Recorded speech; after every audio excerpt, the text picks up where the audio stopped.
côtoie des personnes âgées à qui on a volé leurs biens, et l'ampleur des dégâts, le nombre des victimes,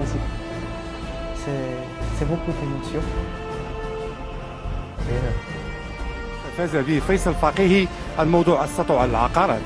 J'ai pu remporter le Grand Prix national de la presse grâce à mon enquête sur la spoliation foncière. C'est un sujet sur lequel je travaille depuis 2011 exactement. Et j'étais plus que surpris lorsque j'ai découvert qu'on pouvait s'approprier le bien d'autrui en ayant par exemple recours à des noms fictifs ou à des noms de personnes qui ont décédé pour s'approprier un bien via justement le recours aux tribunaux ou aux conservation foncière. Et voilà, et depuis ce temps-là, je travaille sur plusieurs procès, j'ai fait des enquêtes et ça m'a permis un peu de plonger dans ce monde presque surnaturel. Il y a plein de fiction là-dedans, on rencontre des gens, on voit des drames, on côtoie des personnes âgées à qui on a volé leurs biens, pour lesquels ils ont trimé pendant des années, ainsi de suite. Et bien évidemment, il y a aussi les arcanes judiciaires et on va dire leurs secrets. Mais franchement, je pense que l'économiste, il a porté une cause, celle des victimes de la spoliation foncière, et il a fait connaître, justement, le journal a fait connaître ce phénomène. Et justement, ça nous a permis de faire connaître l'existence de la spoliation foncière au Maroc, sa gravité, l'ampleur des dégâts, le nombre des victimes, ainsi de suite. Et le travail continue, bien sûr, parce que c'est un travail de longue haleine.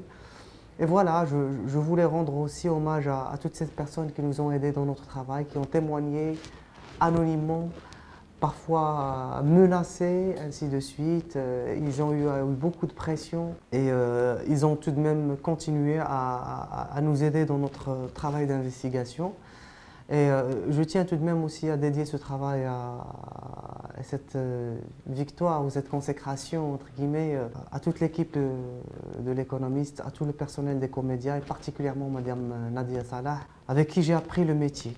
Et ça, j'en resterai reconnaissant toute ma vie. Faisal Faqih, j'aurai mes 40 ans le 20 décembre 2015, donc c'est un peu la cerise sur le gâteau puisque j'ai eu mon premier prix à 30 ans, j'en ai le deuxième à 40 ans. C'est beaucoup d'émotions.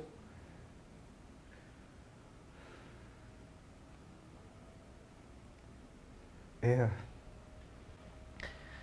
j'ai pu avancer grâce à ma famille, bien sûr, à mon père et à ma mère qui m'ont éduqué d'une certaine manière, à tel point que je dis souvent que je suis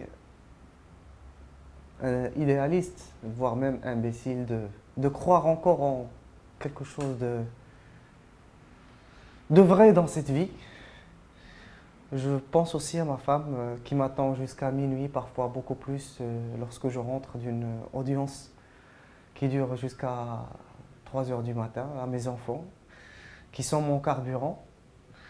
Je pense à mes amis aussi. Je pense aux gens surtout qui m'ont jamais fait de compliments, qui m'ont toujours critiqué parce que ça m'a permis de me remettre tout le temps en question. Et ça, c'est très très important pour un journaliste qui doit toujours garder la petite tête. Un journaliste, c'est un apprenti, c'est un écolier éternel en fait. Et Faisal Faqih, c'est quelqu'un qui pense qu'on peut changer les choses à son échelle. Pas forcément transformer le monde, mais tout simplement, par exemple, fournir une information qui pourrait peut-être changer la vie d'une personne ou d'une famille.